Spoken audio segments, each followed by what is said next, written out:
Subscribe कीजिए ध्येय IAS channel को और बेल आइकन को दबाइए लेटेस्ट वीडियो सबसे पहले देखने के लिए।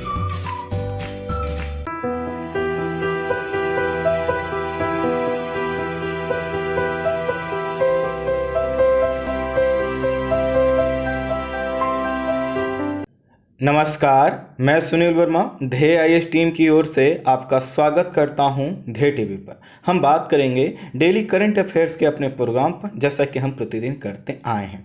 आज की वीडियो में दो टॉपिक मैं डिस्कस कर रहा हूं। पहला है ईपीआई में भारत की स्थिति चिंताजनक। ईपीआई अर्थात इन्वायरमेंट परफॉर्मेंस इंडेक्स देखेंगे भारत को इसमें कौन सा स्थान प्राप्त हुआ है, क्यों वही स्थान प्राप्त हुआ है, कौन कौन से सुधारों की गुंजाइश नजर आती है और जो वर्तमान कंडीशन है यह किस तरह से चिंताजनक है, इसको हम डिस्कस करेंगे। वहीं जो दूसरी खबर है वह है आज के एडिटोरियल को कवर करते हुए कुछ और एडिटोरियल जो पुराने थे उनको मिक्स करके एक टॉपिक बना है और वह है भारतीय अर्थव्यवस्था का विरोधाभास। भारतीय अर्थव्यवस्था का विरोधाभास इसलिए क्योंकि हम देख रहे हैं एक तरफ शेयर मार्केट ऊपर उठ रहा है लेकिन दूसरी तरफ इंडियन इकोनॉमी नीचे जा रही है, रोजगार कम हो रहे हैं और साथ ही साथ सरकार पर जो घाटे का दबाव है बढ़ता चला जा रहा है, अर्थात हमारा राजकोषीय घाटा बढ़ रहा है। कई तरह की चुनौतियों से एक विरोधाभास, एक अंतर्द्वंद दिखाई दे रहा है इंडियन इकोनॉमिक संदर्भ में, जिसको मैंने 3 एडिटोरियल को कवर करते हुए यह टॉपिक आपके लिए तैयार किया है, जिससे आप कुछ चीज़ों को समझ सकें और इसको यूज कर सकें अपने इकोनॉमी के टॉपिक में। वहीं जो ईपीआई वाला यह टॉपिक है यह आपके रिलेटेड है आपके इन्वायरमेंट से, जिसमें इन्वायरमेंट और साथ ही साथ क्लाइमेट चेंज जैसे इशू को आप इससे कोरिलेट कर सकते हैं। आइए एक एक करके इन दोनों खबरों को विश्लेषित करते हैं। सबसे पहले हम बात करेंगे ईपीआई अर्थात इन्वायरमेंट परफॉर्मेंस इंडेक्स। अब थोड़ा एक एक करके हम चीज़ों को समझते हैं। सबसे पहले इसमें 3 शब्द हैं, एक शब्द है इन्वायरमेंट, दूसरा है परफॉर्मेंस, तीसरा है इंडेक्स। तो देखिए सबसे पहले हम समझते हैं इन्वायरमेंट अर्थात पर्यावरण। पर्यावरण से तात्पर्य किसी जीव के उस आवरण से होता है जिसमें कोई जीव अब सर्वाइव करता है, निवास करता है और दोनों एक दूसरे से अंतर क्रिया करके एक दूसरे को प्रभावित करते हैं। आसान शब्दों में समझिए कि मान लीजिए हम कहते हैं कि हमारे पास में एक जंगल है, उस जंगल में कुछ जीव रहते हैं। वह जीव जो है कि पक्षी हो सकता है, कोई जानवर हो सकता है, किसी रूप में। अब वह जहां पे रहता है, जिस क्षेत्र में रहता है, उसका पूरा एक इन्वायरमेंट में, उस इन्वायरमेंट में वह पक्षी, वह जीव क्या करता है, उस पर्यावरण के जो घटक हैं, चाहे पेड़ पौधे हों, वहां पे जल की मात्रा हो, वहां की हवा हो, वहां की घास हो, उनसे अंतरक्रिया करता है और वह जो वहां के घटक हैं अर्थात जो प्राकृतिक घटक हैं, जो भौतिक घटक हैं, वह उस पक्षी को प्रभावित करते हैं और पक्षी भी उनको, या जीव जो भी है वो भी उनको क्या करता है, प्रभावित करता है। कैसे प्रभावित करता है इसको आसान शब्दों में समझिए। मान लीजिए हम उदाहरण लेते हैं एक तालाब का। तालाब है, उस तालाब में कुछ जो है कि मछलियां रहती हैं। वह मछलियां इसलिए सरवाइव कर पा रही हैं क्योंकि उन मछलियों के लिए कुछ आहार उसमें मिल पाता है, अर्थात छोटे मोटे कीड़े हैं, कुछ घासें हैं जिन पर वह अपना सरवाइव कर पाए। अब होता क्या है कि यह जो मछलियां हैं, अगर इन मछलियों के द्वारा वहाँ पे जो कीड़े हैं या जो भी उनके खाने के सामान हैं, इनका उपभोग अगर ज़्यादा कर लिया जाए तो धीरे धीरे इनके लिए आहार क्या हो जाएगा, कम हो जाएगा। या दूसरे शब्दों में कहें कि डेली उस तालाब में जो भी आहार प्रतिदिन मिल पा रहा है, किसी कारण से अगर वो उस आहार को आप वहां से हटा दें तो यह जो जीव है वो सर्वाइव नहीं कर पाएंगे। तो कुल मिलाकर चाहे तालाब हो या मछली, दोनों एक दूसरे से जुड़े हुए हैं और दोनों एक दूसरे को प्रभावित कर रहे हैं। मछली भी तालाब को प्रभावित करने की क्षमता रखती है और साथ ही साथ तालाब में अगर कोई परिवर्तन होता है तो उसका पॉजिटिव और निगेटिव इंपैक्ट जो है कि मछली पर पड़ेगा। जैसे आपने एक शब्द सुना होगा सुपोषण। जब सुपोषण में क्या होता है, जब तालाब में कोई चीज आप ऐसा डाल देते हैं या किसी कारण से ऐसी कोई चीज पहुंच जाती है जिसके वजह से वहां पर बहुत ज्यादा एल्गी, शैवाल का विकास हो जाता है, तो इसी को क्या बोलते हैं, सुपोषण बोलते हैं। यह सुपोषण तालाब के लिए अच्छा नहीं होता, जिसको हम सुपोषण भले ही नाम दे रहे हैं, लेकिन इस सुपोषण को अगर पूरा आप जानते होंगे तो ये अच्छी कंडीशन नहीं होती। कुल कुल मिलाकर जो भी जीव है वह जिस पर्यावरण से इंटरेक्ट कर रहा है उसको एक दूसरे को दोनों प्रभावित कर रहे हैं। अब आप प्रश्न करेंगे कि मैंने इतना क्यों समझाया। आप वर्ष 2014 के प्रारंभिक परीक्षा में सेम यही पूछा गया है कि पर्यावरण से तात्पर्य क्या है, और 4 ऑप्शन दिए गए हैं और उसमें से सभी आंसर मिलते जुलते हैं, लेकिन जो एकदम सटीक है उसमें यह है कि पर्यावरण में मतलब कि सिर्फ वह आवरण नहीं है, वह है जिसमें दोनों एक दूसरे को प्रभावित कर रहे हैं। खैर आगे बढ़ते हैं। अब पर्यावरण ही वो प्रमुख कारक होता है जो किसी जीव के विकास अर्थात वह कितना विकास कर पाएगा और उत्तरजीवता अर्थात वो सर्वाइव कर पाएगा या नहीं कर पाए इसको डिसाइड करता है। फॉर एग्जाम्पल एक जो है कि जंगल को हमने लिया तो एक जंगल है, उस जंगल में अगर कोई व्यक्ति आग लगा देता है तो वहां पर रहने वाले जीव क्या होते हैं, उनका विकास उनकी उत्तरजीवता क्या हो जाती है, प्रभावित हो जाती है। और इससे क्या पता चलता है कि वह जो पर्यावरण जो जंगल था वो उसके लिए क्या था, काफी मस्त था, काफी जरूरत। पर्यावरण में क्षति आए दिन होती रहती है, कभी हमारे वजह से और कभी प्राकृतिक क्रियाओं की वजह से, जैसे ज्वालामुखी की क्रिया हो जाए, सुनामी की क्रिया हो जाए, भूकंप की क्रिया, कई क्रियाओं से क्या होता है प्राकृतिक और मानवीय तरीके से ये पर्यावरण जो है कि इसको क्षति पहुंचती रहती है। लेकिन जब क्षति की मात्रा इतनी होती है कि इन्वायरमेंट सेल्फ मैकेनिज्म से अर्थात स्वयं के द्वारा उसको अगर सही कर लेता है तो कोई चुनौती उत्पन्न नहीं होती। लेकिन होता क्या है, जब यह क्षति इतनी ज़्यादा हो जाती है कि पर्यावरण सेल्फ उसको जो है कि सस्टेन नहीं कर पाता या उसको सेल्फ मैकेनिज्म से उसको दुरुस्त नहीं कर पाता, तो इसी से पर्यावरण विनाश की स्थिति उत्पन्न होती है। जो हम 20वीं और 21वीं सदी में देख रहे हैं, इसमें एक चीज़ समझ में आता है कि जैसे जैसे हमने विकास किया है पर्यावरण को क्या किया है, नुकसान पहुंचाया। और इसी पर्यावरण को बचाने के लिए हमने देखा था स्टॉकहोम कन्वेंशन 1972 से होते हुए हम पृथ्वी सम्मेलन, उसके बाद कितने हमने सम्मेलन कर लिए, और सम्मेलनों में हम कभी जलवायु परिवर्तन पर बात करते हैं, कभी क्लाइमेट चेंज पर बात करते हैं, कभी बायोडाइवर्सिटी पर बात करते हैं। लेकिन इतने भी जितने भी समझौते वो घोषणाएं हुए उनसे एक चीज़ अभी तक पता चल पाया है, वह है कि हम पर्यावरण को पूरी तरह से कंजर्व नहीं कर पाए।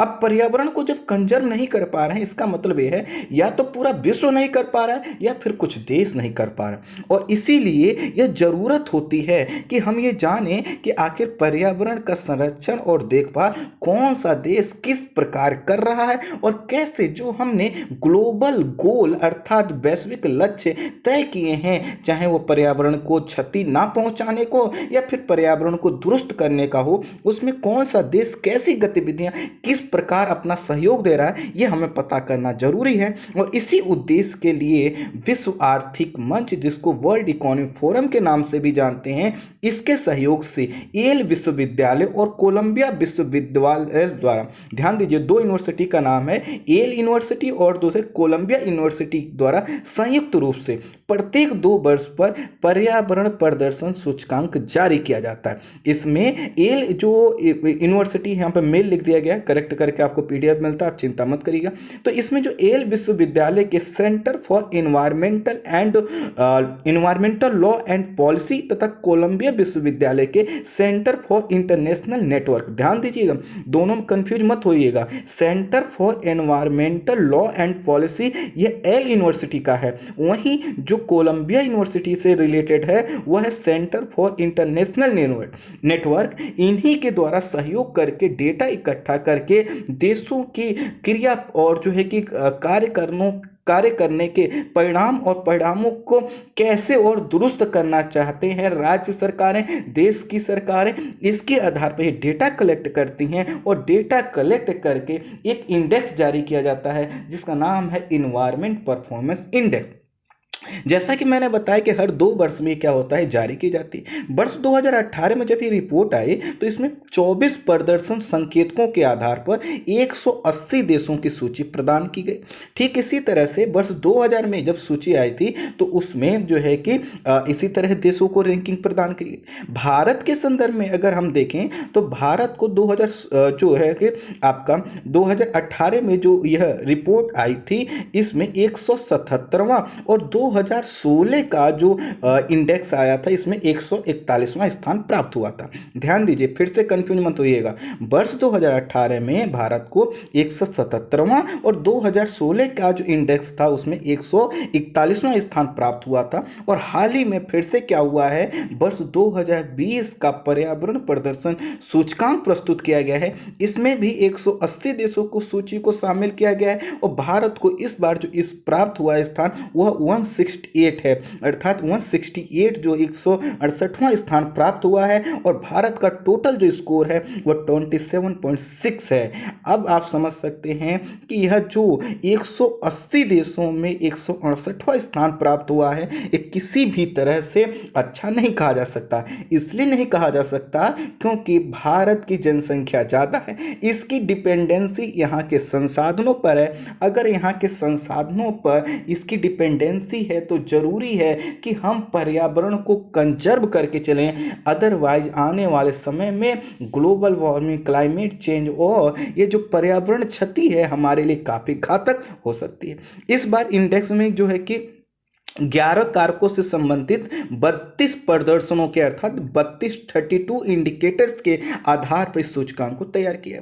इसमें जो सबसे ज़्यादा वेटेज दिया गया है तो देखिए, एक तरफ फैक्टर्स लिखे हुए हैं, दूसरा तरफ उनका जो है कि कंट्रीब्यूशन परसेंटेज में लिखा हुआ है। जलवायु परिवर्तन अर्थात क्लाइमेट चेंज को सबसे ज़्यादा महत्व दिया गया है 24%, अर्थात कोई अगर देश क्लाइमेट चेंज को की समस्या का समाधान करने के लिए कोई उपाय अपनाता है, अगर वह अच्छा करता तो सबसे ज़्यादा महत्व क्लाइमेट चेंज को दिया, क्योंकि एक वर्तमान समय की यह सबसे बड़ी चुनौतियों में से एक है। आप कह सकते हैं कि कोरोना वायरस से बड़ी तो नहीं हो सकती है, लेकिन है क्या, देखिए कोरोना वायरस तो अभी का एक हमारे लिए चुनौती है और कोरोना वायरस से जैसे हम लड़ रहे हैं, पूरा विश्व लड़ रहा है, एक ना एक दिन हम लोग क्या करेंगे, जरूर जीतेंगे। लेकिन क्लाइमेट चेंज का जो इशू है इसमें बहुत लंबे समय तक कार्य करने के लिए और कंटिन्यूस सतत रूप से कार्य करने की जरूरत है। इसीलिए पहला जो फैक्टर सबसे ज़्यादा जिसको इंपॉर्टेंस दी गई है वह है जलवायु परिवर्तन। दूसरा है एयर क्वालिटी अर्थात वायु की गुणवत्ता।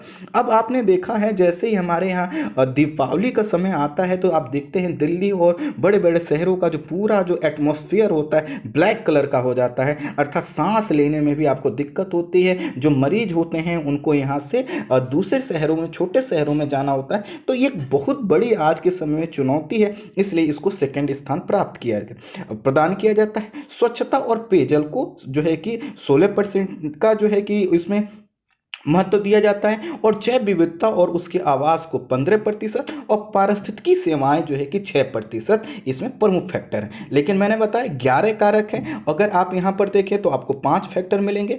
और कौन कौन से फैक्टर हैं, मत्स्यन है 6%, भारी धातु 2%, अपशिष्ट प्रबंधन 2%, कृषि 3%, प्रदूषक उत्सर्जन 3%, जल संसाधन 3%। कुल मिलाकर इन 11 कारकों के आधार पर यह देखा जाता है कि कोई देश इन सभी क्षेत्रों में कैसे कार्य कर रहा है, अर्थात हमने बायोडाइवर्सिटी को कंजर्व करने के लिए, उसके एरिया में हस्तक्षेप को रोकने के लिए कैसे कदम उठाए। जैसे अभी मैंने कुछ समय पहले आपसे एक वीडियो के माध्यम से चर्चा किया था कि देहिंग पटगई जो वाला जो क्षेत्र है वहाँ पर जो है कि एलिफेंट रहते हैं, लेकिन वहाँ पर हमने कोल माइनिंग की अनुमति दी थी। अभी आपने कुछ समय सुना होगा दक्षिण भारत में ऐसे ही आता है और आप आए दिन देख रहे हैं कि जो जीवों के साथ जो हमारा संघर्ष है वह बढ़ता चला जा रहा है। कारण क्या है कि हम उनके आवासों में रिसोर्स के लिए, आवागमन के लिए कई तरह से हस्तक्षेप कर रहे हैं, उनका आवास प्रभावित हो रहा है। जब आवास प्रभावित हो रहा है तो उनके द्वारा जो सर्विसेज मिलती हैं, अर्थात कहीं का जंगल है तो वहाँ का शांत वातावरण हमको अट्रैक्ट करता है, कहीं पर अगर फूलों का बगीचा है तो वह हमें सौंदर्यता देता है। तो जो यह जो प्रकृति के जितने भी अंग हैं उनसे कोई भी डायरेक्ट इनडायरेक्ट जो हमें लाभ मिलता है उसको बोलते हैं पारिस्थितिकी सेवाएं, अर्थात जो उनसे हमें इनपुट्स मिल रहे हैं जो हमें अच्छे लगते हैं, पारिस्थितिकी सेवाएं। अब जब हम क्या कर रहे हैं, पेड़ों की कटाई कर रहे हैं, घास के मैदान खत्म कर रहे हैं, जंगलों को काट रहे हैं, हम जो कि हर जगह अब कंक्रीट के जाल बना रहे हैं, तो वह पहले से जो प्रकृति की चीजें वह नष्ट हो रही हैं। तो इसमें भी इसको क्या किया जाता है, आधार बनाया जाता है। कृषि जो कि आज के समय हमें अधिक जो है कि खाद्यान्न सुरक्षा के लिए जरूरत है, लेकिन कृषि कैसे कर रहे हैं उससे पर्यावरण पर कोई निगेटिव इम्पैक्ट नहीं पड़ा, इसको भी ध्यान दिया जाता है। प्रदूषक का उत्सर्जन अर्थात कोई भी हम एक्टिविटी करते हैं तो उसमें से कितने पोल्यूटेंट निकलते हैं। जैसे आपने देखा होगा कि जब भी आप कोयला जलाते हैं उसमें कई प्रदूषक निकलते हैं, तो कोयला आप कौन सा यूज कर रहे हैं, जिसमें कार्बन की मात्रा ज़्यादा है या प्रदूषक मात्रा है। ऐसी चीज़ों को जल संसाधन अर्थात वाटर रिसोर्सेज का क्या हम लापरवाही पूर्वक प्रयोग कर रहे हैं या हमने पूरे देश में कोई पॉलिसी अपना रखी है और उसको हम फॉलो अप करने का प्रयास कर रहे हैं। कुल मिलाकर इन सभी कारकों के आधार पर यह तय किया जाता है कि कोई देश आखिर अपने इन्वायरमेंट के लिए किस प्रकार का परफॉर्मेंस कर रहा है। अभी जो आपको मैंने बताया कि अभी जो इंडेक्स जारी किया है इसमें हमने क्या देखा, इसमें पता चला है कि जो भारत का स्थान है वह क्या है 168 अर्थात यहाँ पर 168वां स्थान हमको प्राप्त हुआ है, जो कि किसी भी तरह से अच्छा नहीं है। अगर आप दक्षिण एशिया में बात करें तो अफगानिस्तान को छोड़कर सभी देश सूचकांक इसमें बाहर। अगर इसमें आप और देखें भारत के पीछे जो देश देखें, अधिकांश जो देश हैं जो भारत से नीचे हैं अर्थात 180 की तरफ हैं, उसमें चाड है, बुरुंडी है, गिनी है, मेडागास्कर, सीरा लियोन, कोटे डे आइवर है। ये सभी देश आप क्या देख पा रहे हैं, अफ्रीकी देश हैं। म्यांमार भी इसमें इन्हीं देशों में शामिल है जिसकी स्थिति भारत से भी खराब है। लेकिन कहीं ना कहीं अगर इन सभी देशों को हम देखें तो हमें पता चलता है कि इनसे तो हमारी कोई तुलना ही नहीं है। डेनमार्क और लग्जमबर्ग को जो है कि पहले और दूसरे स्थान पर रखा गया है और जो सबसे खराब पोजीशन बताई गई है वह लाइबेरिया की बताई गई है। सूचकांक में चीन को 120वां स्थान दिया गया है, अमेरिका को जो है कि 42 पोजीशन दिया गया है और भारत का स्कोर जो है कि जो ये खराब हुआ है इसके खराब होने में कई और भी कारण बताए गए। यहाँ पर अगर आप थोड़ा सा और देखना चाहें कि किस देश का कितना है, अगर आप अपने पड़ोस में देखना चाहें तो आपको मैं बता दूं कि आपको मैं PDF में मिल जाएगा। इस वक्त बांग्लादेश को 162वां स्थान मिला है, नेपाल को 145वां स्थान मिला है, पाकिस्तान को 142वां मिला है, मालदीव को 127वां मिला है, श्रीलंका को 109वां स्थान मिला है और भूटान को 107वां स्थान मिला है। कुल मिलाकर इससे हमें यह पता चलता है कि यह जो देश हैं ये से जैसे चाहे बांग्लादेश हो जिसका पोजीशन 162 है, नेपाल 145 है, पाकिस्तान 142 है, मालदीव 127 है, श्रीलंका 109 है, भूटान 107 है। इन सभी की स्थिति जो है कि हमसे क्या है अच्छा है। अब प्रश्न आपका ये आएगा कि आखिर भारत का स्कोर इतना खराब क्या है। तो इस रिपोर्ट के अनुसार, मैं कुछ नहीं कह रहा हूँ, इस रिपोर्ट के अनुसार भारत में पिछले 10 वर्षों में ब्लैक कार्बन डाइऑक्साइड का उत्सर्जन और ग्रीन हाउस गैसेस का उत्सर्जन ज़्यादा हुआ। अब एक एक करके समझिए। ब्लैक कार्बन का मतलब है कि जो छोटे पार्टिकल्स होते हैं ब्लैक कलर के जो कि एटमॉस्फेयर में जाके एक काला आवरण बनाते हैं, वो कोयले से निकलते हैं, फॉसिल्स से निकलते हैं, कई चीज़ों से निकलते हैं। कार्बन डाइऑक्साइड ये भी क्या है, इसी में एक प्रमुख है। और साथ ही साथ जितने भी ग्रीन हाउस गैसेस हैं, चाहे आप उसमें मीथेन को ले लीजिए, अन्य गैसों को ले लीजिए, इन सभी के गैसों के उत्सर्जन में पिछले 10 वर्षों में हमारे यहाँ वृद्धि हुई है इस रिपोर्ट के अनुसार। आप अब कहेंगे कि हम जो है कि सोलर एनर्जी को प्रमोट कर रहे हैं, हाइड्रो एनर्जी को प्रमोट कर रहे हैं, तो इस रिपोर्ट में उन सब चीज़ों का इतना जिक्र नहीं है कि आखिर उनका क्या इनपुट्स हमको मिला है। दूसरी तरफ से कुछ समीक्षकों का यह भी कहना है कि जो भी इनिशिएटिव लिए गए हैं इनका अभी बहुत कुछ आउटपुट दिखाई नहीं देता। अभी भी हमारी जो आवश्यकताएं हैं वह आपके थर्मल एनर्जी पर टिकी हुई हैं, हमारे जो फॉसिल्स हैं उन पर टिकी हुई हैं, इसके वजह से ऐसा किया गया है। इसके अलावा वायु गुणवत्ता भारत की खराब है। आप देखते ही हैं कि विश्व के सर्वाधिक प्रदूषित शहरों की जब सूची जारी होती है तो अधिकांश शहर आपको भारत के मिलते हैं। स्वच्छता और पेयजल की व्यवस्था अभी हम बहुत दुरुस्त नहीं कर पाए हैं। स्वच्छ भारत मिशन से लेकर हमने जो है कि जितने भी वाटर पॉलिसी अपनाई है वो अभी ज़मीन पर उसी रूप में उतरते हुए नज़र नहीं आते। भारी धातु अर्थात आपने जैसे लोहा है, आर्सेनिक के बहुत से ऐसे जो है कि इंडस्ट्री लगती हैं जिनसे हैवी मेटल का जो है कि निकलता है, वो पानी में जाता है, मिट्टी में जाता है, उससे पर्यावरण प्रदूषण होता है। अपशिष्ट प्रबंधन अर्थात वेस्ट मैनेजमेंट भी हमारे यहाँ नहीं है। मैंने मेट्रोपोलियन सिटीज में कई शहरों में देखा है कि आज भी वहाँ की जनता जागरूक नहीं है, किस कूड़े को कहाँ फेंकना चाहिए इसका हम फॉलो अप नहीं करते। जैव विविधता का प्रबंधन आज भी हमारे लिए एक अवेयरनेस का पार्ट है, अर्थात हम इसके लिए अभी बहुत अवेयर नहीं हो पाए हैं। क्लाइमेट चेंज को लेकर तो अगर आप बात करें तो लोग जरूर कहते हैं ग्रामीण क्षेत्रों में कि हाँ गर्मी बढ़ गई है, परिवर्तन हुआ है, लेकिन क्या क्या कारण है, कैसे कैसे उसे दुरुस्त कर सकते हैं, अभी इसकी जानकारी बहुत कम लोगों को है। हम और आपको क्या करना पड़ता है, इसके लिए पढ़ना पड़ता है, तो समझ सकते हैं कि कहीं ना कहीं अभी हमारे पास जानकारी का अभाव। इन सभी क्षेत्रों में जितने भी मैंने आपको बताया, इन सभी क्षेत्रों में कोई ठोस सुधार इस रिपोर्ट के अनुसार भारत में नहीं हुआ है। तो अब क्या करना है हमें, इस जो भी हमने अभी समस्याएं बताई, चाहे वो पर्यावरण को लेकर हो, जैव विविधता को लेकर हो, पेयजल को लेकर हो, स्वच्छता को लेकर, सभी में सुधार करने की जरूरत है। साथ ही साथ कृषि, जल संसाधन और जितने भी इसके सब फैक्टर हैं, उन फैक्टर्स पर हमें एक एक कर कर काम करके और एक ऐसी पॉलिसी बनाने की जरूरत है जिसमें सभी का सहयोग मिल सके। होता क्या है कि सरकार के द्वारा कई प्रकार की पॉलिसी अपनाई जाती है, स्टार्ट की जाती है, लेकिन लोगों को उसका फायदा नहीं मिलता या लोगों का सहयोग उसको नहीं मिलता। कारण यह है कि लोगों की जो भागीदारी है वो सीमित है। जब तक लोगों की भागीदारी को नहीं बढ़ाया जाएगा तब तक पर्यावरण संरक्षण का जो हमारा सपना है वो पूरा नहीं हो पाएगा। क्योंकि सरकार सिर्फ पॉलिसी बना सकती है, उसको इम्प्लीमेंट कैसे करना है ये हमारे जो लोकल बॉडी होते हैं, हम आप जो लोग हैं, इन सब की जिम्मेदारी बनती है। लेकिन आपने एक चीज देखा होगा कि ग्राउंड लेवल पर ना तो लोकल इंस्टीट्यूशन, ना ही तो जिले लेवल पर और ना ही हमारे और आपके स्तर पर हम बहुत ज़्यादा इसको लेकर ऑप्टिमिस्टिक रहते हो, ना ही इसको लेकर ज़्यादा प्रयास करते हैं। इसके लिए ज़रूरी है कि जो भी पॉलिसी बनाई जाए वो पारदर्शितापूर्ण हो, सुझाव और शिकायत की गुंजाइश हो, उनका निपटान किया जाए जितने भी उसमें शिकायतें दी जाती हैं। जो गैर सरकारी संगठन है उनकी भूमिका को बढ़ाया जाए और सुशासन को महत्व दिया जाए। सुशासन का मतलब ऐसा शासन जिसमें सभी हितों का ध्यान रखा जाए, पर्यावरण से उठने वाले हर मुद्दे का समाधान किया जाए।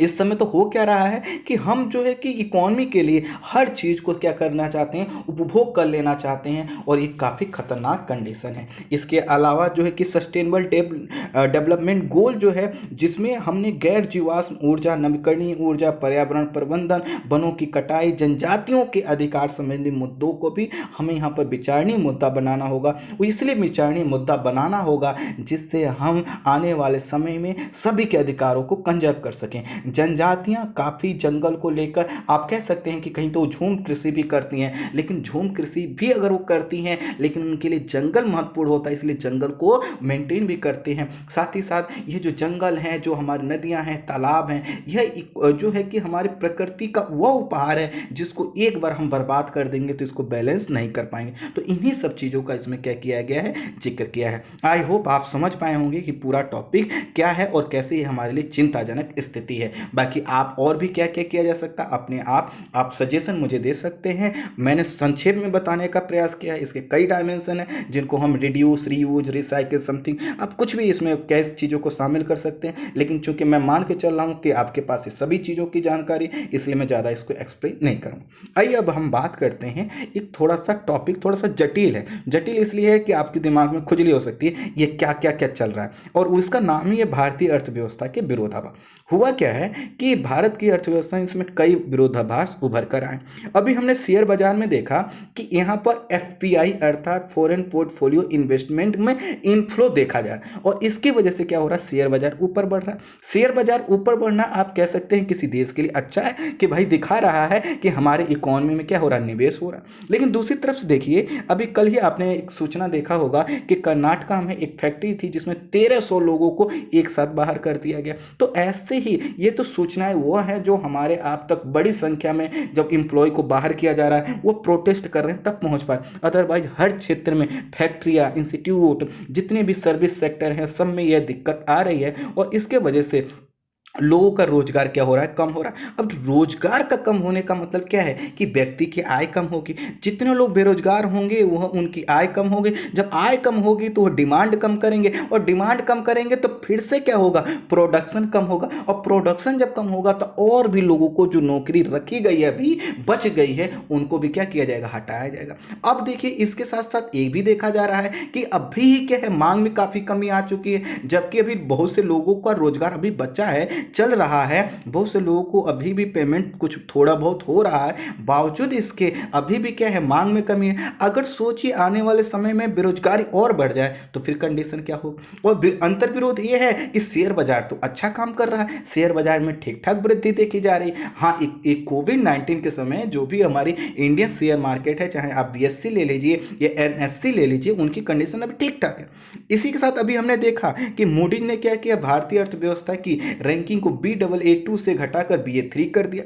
इसका मतलब है कि भारतीय अर्थव्यवस्था की जो रेटिंग है वो काफ़ी अच्छी नहीं मानी जा सकती और निवेश के लिए अभी भी ठीक नहीं है। लेकिन अगर Baa3 से अगर रैंकिंग और हमारी नीचे जाती है तो हम जंक कैटेगरी में आ जाएंगे, और जंक कैटेगरी में आने का मतलब है कि हमारे यहाँ निवेश बिल्कुल अच्छा नहीं। उसके उलट क्या हो रहा है, भारतीय अर्थव्यवस्था में पर्याप्त जो है कि इनफ्लो हो रहा है। इनफ्लो कैसे पता चला कि मैंने आपको अभी बताया कि हमारे यहाँ का जो करेंसी रिजर्व है, फॉरेन करेंसी रिजर्व है, वो अभी तक के सबसे हाईएस्ट पीक पे है। वो कैसे हुआ, क्योंकि बाहर से लोग पैसा लेकर आए और उन्होंने क्या किया, निवेश किया। तो अब देखिए मूडीज क्या कह रहा है कि इंडियन इकोनॉमी में निवेश ठीक नहीं है और दूसरी तरफ हमारे यहाँ निवेश बढ़ रहा है। आप कहेंगे इसमें कुछ कंपनियों का ही बात है, बाकी सबकी बात नहीं है। ये बात से मैं आपके सहमत हो सकता हूँ, लेकिन कहीं ना कहीं मूडीज ने जो अनुमान लगाया था उससे उलट हो रहा। इसी लोग कह रहे हैं कि मूडीज का मूड खराब है इंडिया की इकोनॉमी के संदर्भ में, और कोई बात नहीं है। लेकिन इसके साथ साथ बहुत से समीक्षक ये भी कह रहे हैं कि ठीक है कि मूडीज के अनुसार सब कुछ तो नहीं चल रहा है, लेकिन हमें थोड़ा सा और चीज़ों को ध्यान देना। वो ये कह रहे हैं कि ठीक है अभी तो FPI अर्थात फॉरेन पोर्टफोलियो का इन्वेस्टमेंट हो रहा है और उसकी वजह से पैसा आ रहा है। सोचो अगर ये तेजी से वापस जाने लगे तो क्या होगा। तो ये होगा कि डॉलर जब बाहर जाएगा तेजी से और डॉलर को लेके जाएंगे तो हमारा जो विदेशी मुद्रा भंडार है वह कम होगा, और जब डॉलर की डिमांड ज़्यादा हुई, बाहर डॉलर जाएगा, तो आपको पता है कि जब डॉलर लेके लोग बाहर जाएंगे तो इसका उल्टा प्रभाव हमारे जो है कि रुपए पर पड़ेगा, और रुपए का जो मूल्य है वह क्या होगा, कमजोर होगा, जिसको हम मुद्रा का अवमूल्यन कहते हैं, अर्थात रुपए का कमजोर होना कहते हैं। ये सब चीज़ें समस्याएं आएंगी। तो कहीं ना कहीं कहा यह जा रहा है कि ठीक है अभी जो है कि इंडिया में हो ये रहा है कि मूडीज के अनुसार सब कुछ नहीं चल रहा है, लेकिन कुछ ना कुछ चीज़ें तो हमें और भी ध्यान देनी होंगी। वो कह रहे हैं कि जो मूडीज ने कहा था कि इंडिया की ग्रोथ रेट कम होगी, हो रही है। हमने उसने कहा था कि फाइनेंशियल सेक्टर जो हमारे हैं, जैसे मान लीजिए जिसमें बैंक और NBFC शामिल होते हैं, ये कमज़ोर होंगे, वो कमज़ोर हो रहे हैं। साथ ही साथ इसने ये भी कहा था कि ऋण की मात्रा सरकार पर बढ़ेगी, बढ़ रही है, राजकोषीय घाटा बढ़ेगा, वो भी बढ़ रहा है, NPA बढ़ेगा, ये सभी चीज़ें तो हो रही हैं। इसका मतलब यह है कि भारतीय अर्थव्यवस्था में जो भी अभी कुछ दिखाई दे रहा है यह तात्कालिक है। हमें अर्थव्यवस्था को दीर्घकालिक स्वरूप में समझना हो। और यहाँ पर कुछ समीक्षक ये भी कहते हैं कि 2008 और 2014 में जब वैश्विक मंदी आई थी उस समय इंडियन इकोनॉमी इसलिए प्रभावित नहीं हुई क्योंकि यहाँ के लोगों का जो घरेलू डिमांड है वह काफ़ी अच्छी। इसीलिए लोग कह रहे हैं कि अब ऐसा हमें करने की ज़रूरत है जिससे यहाँ के लोगों की क्या है, आय बढ़े और वह क्या करेंगे, मांग करेंगे। तो भले ही वैश्विक रूप में मांग में कुछ कमी आती है इंडियन प्रोडक्ट के, लेकिन इंडिया का जो मार्केट है अपने आप में इतना बड़ा है कि हम इस कोविड-19 के ये जो एक दुष्चक्र चला है इकोनॉमी पर, जिसमें सभी चीज़ें प्रभावित हो रही हैं, इससे हम निपट सकते हैं। अब इससे निपट सकते हैं, इसी के लिए तो 20 लाख करोड़ का पैकेज घोषित किया गया। लेकिन कहा यह जा रहा है ये जो पैकेज घोषित किया गया, जो पैसे दिए जा रहे हैं, इनका जो पैसे का खर्च कहाँ पे हो, इसको दुरुस्त तरीके से खर्च करना चाहिए, अर्थात इसका पूरी ऑडिटिंग करनी चाहिए और हर संस्था, हर व्यक्ति की लायबिलिटी को यहाँ पर घोषित किए जाने की जरूरत है। और साथ ही साथ यह कहा गया है कि जो इन्होंने 20 लाख करोड़ का पैकेज दिया उसमें सबसे ज़्यादा जो भूमिका दी गई वो बैंकिंग सेक्टर को दी गई।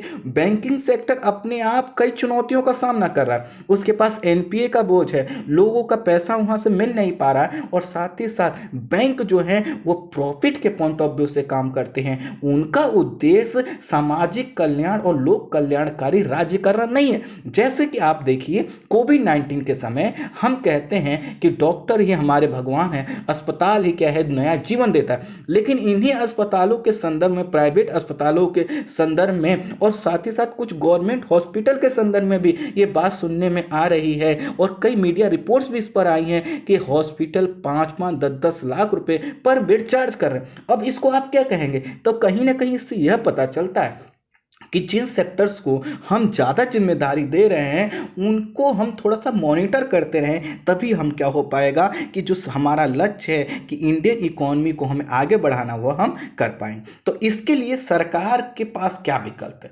सरकार के पास एक विकल्प ये है कि जो अभी अंतर विरोध दिखाई दे रहा है कि सरकार के पास कर्ज है, पैसा ज़्यादा वो खर्च नहीं कर सकती, उसके बाद खुद पैसा नहीं है, और लेकिन एक अंतर विरोध ये है कि सरकार को खर्च करना ही होगा, अर्थात पैसा नहीं है लेकिन खर्च करना होगा। ऋण लेते हैं तो ऋण का जाल बढ़ेगा। सरकार क्या करे? ऐसे में एक माध्यम ये हो सकता है, कई विकल्प बताए जा रहे हैं लेकिन एक माध्यम ये भी हो सकता है कि सरकार करे ट्रेजरी बिल के माध्यम से एक बड़ी रकम जो है कि आरबीआई से वो ले ले। अब आप कहेंगे ट्रेजरी बिल का मतलब क्या है? तो देखिए, जो इंडिया गवर्नमेंट है वह क्या करती है, जैसे रुपया आप देखते हैं उसमें क्या होता है कि वह लिखा रहता है कि मैं धारक को इतने रुपए देने का वचन देता हूं, समथिंग लिखा। ठीक इसी तरह से जो है कि भारत सरकार कुछ नोट अर्थात कुछ ऐसे पेपर जारी कर सकती है जिनके मूल्य 1000 रुपये, 500 रुपये कुछ भी हो, और वह कहे आरबीआई से कि भैया ये लो, ये गारंटी के रूप में रखो और हमें कुछ पैसा बड़ा रकम दे दो। उस बड़े रकम को एक साथ इंडियन इकोनॉमी में लगाया जाए, ना कि इस पैकेज के रूप में। इस पैकेज को लेकर मैं इसलिए कह रहा हूँ, कई समीक्षक, मैंने भी इसका एनालिसिस किया है, आपको 3 वीडियो मैंने इस पर बनाया है, आपने देखा होगा, और बाकी बहुत से समीक्षकों ने कहा कि अभी का जो तरीका है इससे इंडियन इकोनॉमी में बहुत बूस्टअप नहीं मिल। तो इस समय इंडिया में एक बहुत बड़े निवेश की जरूरत है, और निवेश के लिए सरकार को चाहिए पैसा। 2 विकल्प है, सरकार क्या करे? प्रिंट करवा दे, लेकिन प्रिंट करवाना एक पुराने समय में होता था कि जब सरकार के पास पैसा नहीं है तो प्रिंट करवा दिया जाता था। अब कुछ लोग ये भी कह रहे हैं कि ठीक है कि दोनों विकल्प अपना सकते हैं। ट्रेजरी बिल के माध्यम से आरबीआई से सरकार पैसा ले ले, जब सरकार के पास पैसा आने लगेगा, क्योंकि जब इकोनॉमी काम करने लगेगी सभी तक लोगों को मांग बढ़ेगी, डिमांड बढ़ेगा, प्रोडक्शन बढ़ेगा, तो अपने आप सरकार के पास क्या आएगा? अब टैक्स आएगा, राजस्व आएगा, और सरकार के पास जब पैसा आए तो ये ट्रेजरी बिल को क्या करे? वापस ले ले, आरबीआई को पैसा लौटा रहे। दूसरा, कुछ लोग ये भी कह रहे हैं कि इसमें एक चीज और जरूरत है, अगर जरूरत पड़े तो थोड़ा संतुलित मात्रा में आप नए नोट भी छाप सकते हो। नए नोट छापने से दिक्कत क्या होती है कि मान लीजिए अभी पूरे देश में जो है कि 100 रुपए के 100 ही नोट हैं। अगर नोट छाप दिया जाएगा तो आपने देखा होगा कि महंगाई बढ़ती है, अर्थात 100 रुपए के द्वारा खरीदे जाने की क्षमता कम होती है। कई देशों में हुआ है, आपने जो है कि मैंने इस पर कई वीडियो बनाए हैं, कई देशों में, यह ग्रीस में हो चुका है, बहुत से देशों में हुआ है, आप जिम्बाब्वे का एग्जाम्पल ले सकते हैं। तो होता क्या है कि जब आप मुद्रा छापते हैं तो मुद्रा के जो है कि मूल्य कम होता है, महंगाई बढ़ती है। तो कहा यह जा रहा है कि महंगाई तो तब बढ़ेगी ना जब लोगों के पास डिमांड होगी। इस समय तो लोगों की डिमांड ही कम है, तो थोड़े बहुत मात्रा में अगर जरूरत पड़ता है तो इसको भी छाप सकते हैं। लेकिन इस सब चीज में एक चीज हमें यहाँ पर स्पष्ट करना होगा कि इस सभी चीजों में यह समीक्षकों के विचार हैं, आरबीआई को देखना होगा, और आरबीआई की अगर नजरों से देखें, उसकी पॉलिसी को अभी तक को अगर हम थोड़ा समझने का प्रयास करें तो ट्रेजरी बिल का जो विकल्प है वो ज्यादा सुटेबल नजर आता है। अब इसके साथ एक विरोधाभास और है।